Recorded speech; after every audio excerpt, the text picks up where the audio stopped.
This is a $1,300 Samsung S25 Ultra. This is a $300 fake. They look almost identical. So I've decided to buy 10 of the most recognizable tech products, and for every one, we have found the best fake version on the internet to find out, are the fakes actually sometimes better value? So let's start with speakers. So this is the real $300 Harman Kardon Aura Studio 4.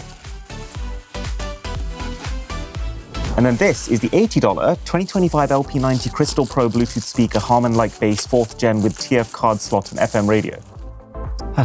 Catchy. So the fake one is like 15% smaller. It's got slightly more obvious buttons, and the plastic has a bit more of a tint to it. I wouldn't say anything about it looks or feels worse. Yeah, it's a tiny bit heavier, but not more than you'd expect given it's a little bit bigger. Plus, the real one's plastic too. So really, this just comes down to sound. The real one describes itself as having superior sound performance, and then the fake has shocking overweight bass. Not gonna lie, I love it when my bass weighs too much. Whoa, that's sick. Okay, so this is the real one. It sounds very punchy. It's got plenty of bass. Not the clearest speaker I've ever heard. I'd give it like a 7 out of 10. And then there's a whole load of lighting effects that you can cycle through like this. They're sophisticated. So now the fake, which I've just found out 2 minutes ago, has a battery inside, so it doesn't need to be plugged in like the real one does. So is it better?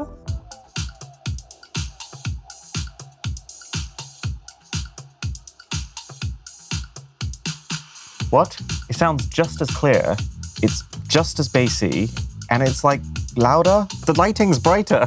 How does this happen? Wait, does it still have the lighting modes? Yes.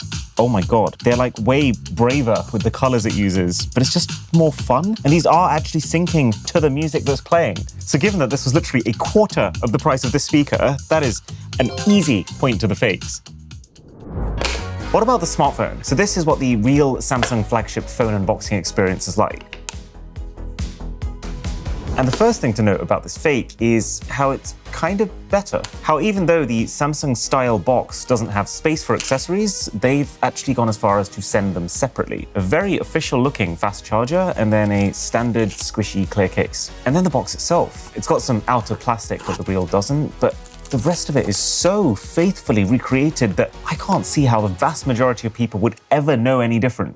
So externally, I actually think I prefer the fake. It's properly black, as opposed to this weird black-silver hybrid that makes it look like this backplate is a spare part. I'm really curious about this fake, super fast charger. So if we plug the real charger into a fast-charging phone, it's hovering around 20 watts of power. Fine, so if we plug in the fake charger, that is giving us also 20 watts on the dot. Oh, starts with the official Samsung wallpaper, which is also animated. I've never seen that before on a fake. The user interface as well is like shockingly spot on. It genuinely feels like it's using screenshots of official Samsung icons. And obviously, this is not a Samsung Galaxy S25 Ultra screen, but it's not bad at all. So they've kind of recreated Samsung's camera user interface too. They call photo picture, and that's all you need to know. That sound effect kills me. Do you know what? The detail is actually not a million miles away. It's just everything else. It's making me realize how much difference it makes just having good skin tones. Oh wait, the website for this fake actually says show 64 megapixel, really 8 megapixel. How incredibly self-aware of them. I'm actually curious, does the S Pen work? Oh, no way. It's actually got S Note. It even tells me my pen is on 100% battery. It's not as bad as you'd expect it to be. There's a tiny bit of lag, but actually still very usable as a drawing pad. I was not expecting that. They've actually semi-recreated like every single one of Samsung's features, even things like Smart Select, so you can take customized screenshots. What if you're a power user? Let's play a game. Right, let's try some Angry Birds. The storage speed here is like appallingly slow. I actually can't believe how slow this is loading. It's incredible how the phone seems so okay when you're on the home screen, and then just how quickly it falls apart when you try and do something. They've clearly put $300 worth of effort into this phone, but they've put it all into just trying to recreate something that's better without actually making it better. Oh yeah, they did also say on the website that this fake has a 6,800 milliamp hour battery. The real's only 5,000. So just because of how insane that sounds, let's leave these both running the game and come back later to check on battery life. Now, we've seen tons of fake speakers and fake phones in our time, but while researching for this video, I've also found a few surprises. So this is the $350 real Dyson V8 Absolute vacuum cleaner. And this is the very clearly inspired by it $120 VacTech Pro. I mean, it's not like the Dyson was a particularly fancy unboxing, but this is still lower tier for sure. Oh no, no, a knife, which was not a knockoff. A few moments later. Anyways, still got tons of pieces and attachments in here, which is very much a Dyson thing to do. And then this is the main body of the vacuum. This is a little bit crazy. They've copied everything, down to like even the position of all the buttons and the catches, even the color of the orange tube here. Feels like it has been specifically color matched to Dyson's. And I'm not actually sure that's a complaint, because it feels exactly the same quality. Everything that's plastic here is also plastic here. This really is like the most egregious example of not claiming to be the brand, but absolutely trying to be mistaken for them. Even the way they've made the thing lean in the same direction as Dyson on their product page, and then surrounding it with even more images of accessories to make it look even better. Hey, if it sucks just as well, then I am not complaining for spending a third of the money. So, black rice, got crumbs, and then hair. Don't ask. 3, 2, 1, go! Oh yeah. Ooh. No way. Well, that is every bit as easy as I expected.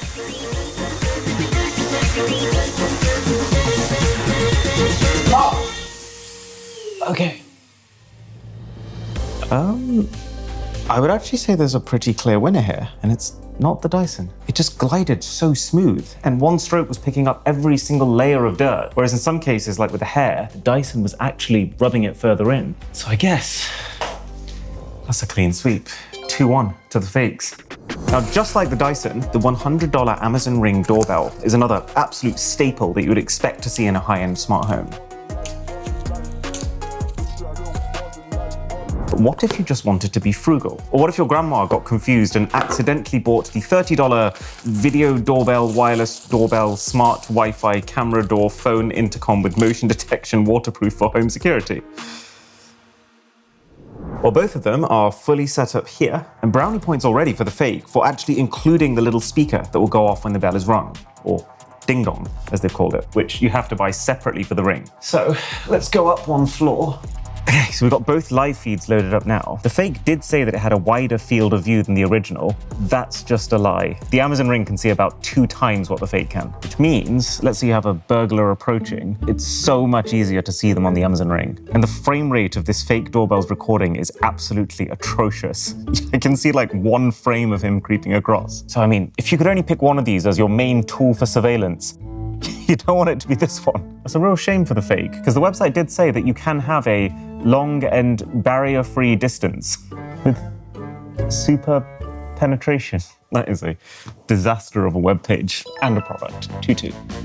Okay, so phones have been on for an hour. So the real Galaxy S25 Ultra is on 86%. The fake is on, what? 32? That's worse than my lowest possible expectations. Okay, there's one final thing I think we should test with these phones, and we can do it with our next product. So this is a fake mini wearable camera. It's $50 and very clearly copied off of the Go cameras from Insta360. And then this is the real Insta360, and actually the next generation of it, the Go Ultra, our sponsor, which is now a square instead of pill-shaped. So here's what I want to do. I want to drop test both of these phones to find out if all that investment into materials that we see phone companies talking about every single year actually makes any difference at all when it comes to it. But then the fake phone drop is going to be recorded on the fake Insta360 camera, which is completely hands-free, because just like Insta360, you also get this magnetic necklace here. 3, 2, 1. Ah! There's a very bad sound. The phone is actually functioning completely fine. The screen is 100% intact. It's just one corner has been completely pulverized. That is not a bad showing from the fake department. And the footage is absolutely terrible. It's so grainy and needs like 100 times more stabilization. I guess this is kind of the level of engineering you expect for $50. So what about the real phone, which we're going to record with the real camera? Oh, this is cool. So the magnetic pendant is now adjustable so that you can pick the angle that you want the camera to shoot at. But also you can just mount this camera anywhere you can think of. I could clip it to a railing, I could dangle it from a net, I can hold it using the action pod that comes with it to turn it into a full-size action camera. And it's also got a magnet inside, so could also just do that. So let's record this phone drop using it. And we can do this in 4K 60 frames per second with now a 221% larger sensor than last gen. So almost definitely a bigger sensor than the one in your phone, which is kind of insane considering the thing is like 53 grams. Okay, 3, 2, 1. Okay, you know what? Fair play, Samsung. Significantly less damage to the exterior and absolutely zero damage to the usability of the phone. And link below to get one of these Go Ultras. It has suddenly turned horrible and dark, but it's doing surprisingly well considering. And first 30 purchasers also get a free extra 256 gig SD card. Now this is one that I'm interested in on a very personal level. So Dyson, as well as vacuum cleaners, is also pretty well known for their high-end bladeless fan and air purifiers. Like this one for $750. We use a Dyson in our bedroom every day. So I'm just super curious. What if you spent just $174 on a bladeless fan from AliExpress? So the packaging is very functional, nothing more than it needs to be. Just a bunch of foam and a product. Oh, wow. This really, really looks like a Dyson. They've even got the signature Dyson colors too. Right, so just like the speaker situation, the real is about 15% bigger again than the fake. There doesn't feel like any significant quality differences between the two. Pretty much everything's plastic here, but then pretty much everything's plastic here too. The only thing is really the remote. Like the real Dyson is much swankier and magnetically snaps to the top compared to, oh, whatever this is. Need to see how well each one blows. Yeah, boy. Mildly refreshing. 6 out of 10. Okay, the fake. It's louder, but there's more air and the air is colder. 8 out of 10. But the real test is going to be purification. So let's start with the real one, which is on max suction power right now. So let's see how it handles this. It's getting kind of overwhelmed in there. I can still see the thing though, which implies it is sucking. It's actually gone and done it. I would actually say that is 100% clean. A little bit of staining down here, but that's just because that was where the smoke bomb was shooting. The actual air inside of there is pristine. Right, same test with the fake. Bomb me. This one's also on maximum suction right now. It feels like it's drowning in it a little bit more than the real Dyson was. I'm under the water. I just hope it's okay. I can see the blueness starting to thin a little bit. Even if this takes a tiny bit longer than the Dyson, if it still manages to completely clear all that pollution, then paying like 4 times the money doesn't feel like it makes a lot of sense at all. That is actually pretty shocking, to be honest. It's like both surprising because of how much more affordable it is, and also not surprising, because if it has good air intake and it has a full-size HEPA filter, then of course it's going to be able to clear it. Feels like the moral of the story is starting to become, if the product's functionality is simple, then it's much more replicatable by a much more affordable fake alternative. Now, Philips Hue feel like they have a bit of a monopoly when it comes to RGB lighting in the smart home, and they deserve it. They were the first company to actually popularize the idea of controlling your smart bulbs with your phone. So this is their Signy floor lamp.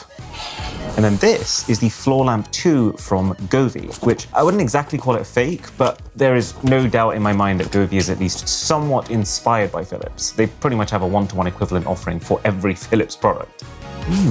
Interestingly, while the Philips comes fully assembled, this is a bit more of a DIY project. I guess that is one way to save, cut the shipping costs in half. So this is Philips, this is Govee. Let's start with a brightness test. Make the lights bright white. Okay, Philips responded a little faster, but that looks brighter to me, the Govee. Both lights are completely smart home compatible, so I can also say make the lights green. And actually in that instance, the Govee responded faster, so doesn't feel like there's anything in it. This actually feels like a little bit of a no-brainer here, because this thing is a third of the price. The base lights up, which I just think is such a cool extra. Then there's also a remote that magnetically attaches onto it in case you don't want to fiddle around with the app or you don't have it installed on your phone. But that's a good point, actually. What are the apps like? So the Philips app is, I would say, very premium, and to be fair, also quite flexible. Like I can pick any color I want to on here and it responds almost immediately. You've got every different temperature of white on here, tons of different effects, and they're not all static. Some of them have animations tied to them too that look like they're specifically designed for this floor lamp. So what about the Govee app? So we go into floor lamp. Oh my God. It's a slight sensory overload. Okay, so you have the same kinds of options in terms of selecting specific colors. Then you've got scenes like sunset. Oh wow, that's really nice. And then rainbow. Look at that. Do you see how it animates from the bottom up? Music. Oh, wow. Wait, so this is using presumably the microphone in the phone to pick up my voice and is syncing to that quite responsively. That would actually be such a cool way to like add ambience to a party. Just have a couple of these in the corner. They've even got an option here called Finger Sketch, which, if that is what I think it is, means you can effectively draw on exactly the LEDs that you want to be lit and in exactly what color you want those LEDs to be lit in. And then even the base down here, I can tweak from my phone. One LED at a time. So if I wanted to do blue mixed in with white, and it's animating. Oh my God. I'm having a nerdgasm, bear with me. Okay, that's just like no competition at all.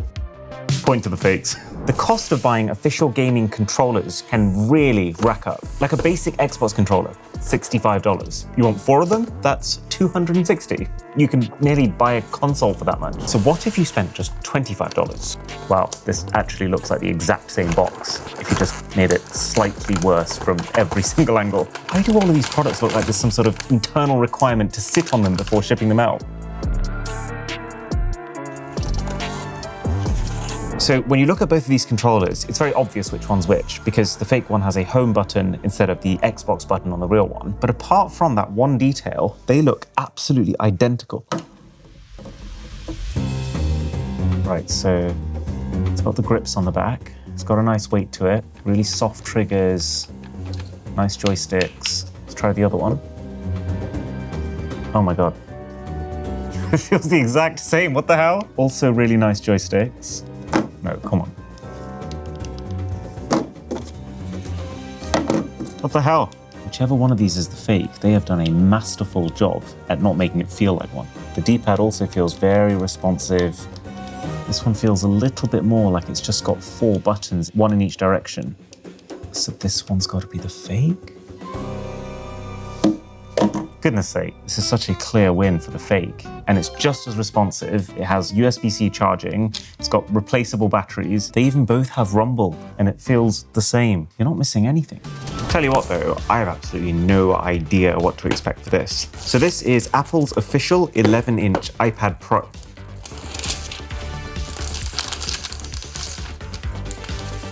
And this is a $160 fake.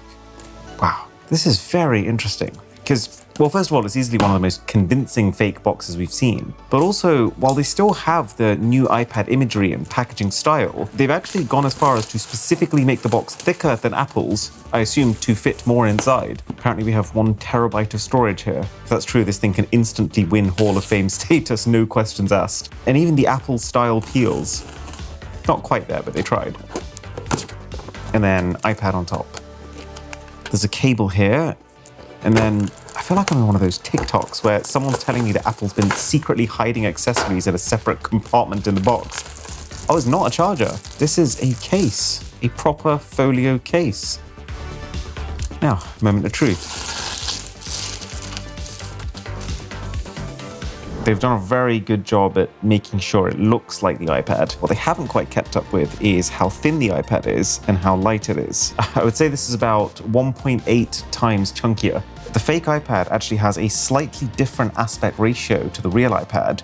And I assume because this is a more conventional aspect ratio, so they can get this screen made cheaper. They've even remade the entire add new wallpaper page, but like, you can't actually click on anything. And then just like the iPad, you can pull down from the top right to get the control center. But it's like every single animation has been completely stripped. and half of them don't even work. Like, this is the brightness slider going up and down, which it's animating, but it's just not doing. I guess the real question is, does it still allow you to do what most people would use their iPads for, to watch videos? Not really.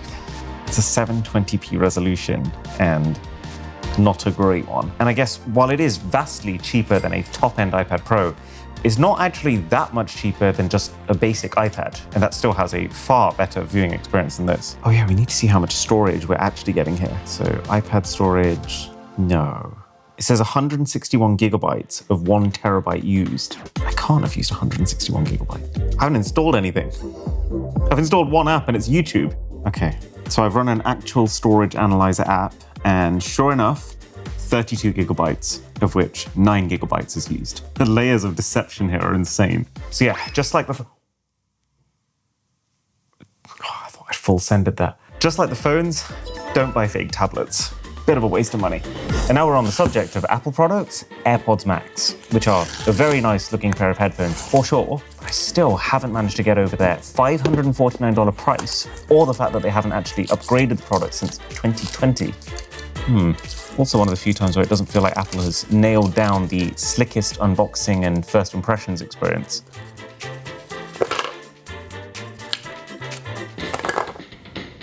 Then these are the $60 AirWatch headphones, which feel like they're shooting for the worst first impressions experience.